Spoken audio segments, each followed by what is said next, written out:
لو سمحت. ايه ده ايه ده ايه ده ايه ده؟ اللي انت بتعمليه ده؟ ايه اللي انت بتعمليه ده؟ ثانية واحدة هفهمك كل حاجة، بس بالله عليك دلوقتي اعمل انك تعرفني. ويلا نمشي من هنا، يلا بسرعة. ما انا مش فاهم منك حاجه، ممكن تهدي وتكلميني بالراحه عشان افهمك؟ بالله عليك اعمل بس ان انا مراتك دلوقتي، وبعد كده افهمك على كل حاجة.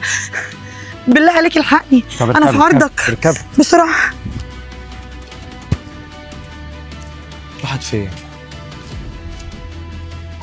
بقول لك لو سمحت. ايوه خير يا كبير. بصي لي هنا، انت بتبص لمراتي ليه؟ هفهم حضرتك، انا مراتي سابت البيت ومشيت، وكانت لابسه طقم نفس طقم مراتك ده بالظبط. طيب ودي مشكلتي؟ وانا مالي يا عم؟ اللي راكبه ورايا دي مراتي.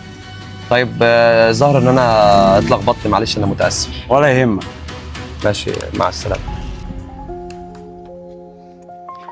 الحمد لله على السلامه.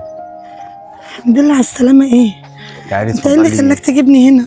انا ده بيتنا وعندنا جاردن هنا. تعالي اتفضلي اشربي حاجه استريحي. لا اشرب حاجه واستريح؟ ايه، انا مش عايزه استريح ولا عايزه اشرب حاجه. انا كنت عايزاك تبعدني بقدر الامكان عن المكان دوت كله على طيب بعض. احنا لو دخلنا جوه انت اصلا هتبقي في امان، محدش هيخش لنا البيت اكيد يعني. لا انت كتر الف خيرك والله. انا لا والله ده الواجب لازم اعمله معاكي. اتفضلي. شكرا والله.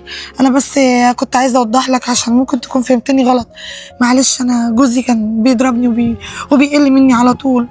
ده غير ان هو مانع المصاريف ومانع كل حاجه عني، حتى الاكل والشرب. نزلت اشتغلت وهو ما كانش يعرف، ولما عرف حبسني في البيت. فانا طبعا ما صدقت ان باب البيت اتفتح وجريت.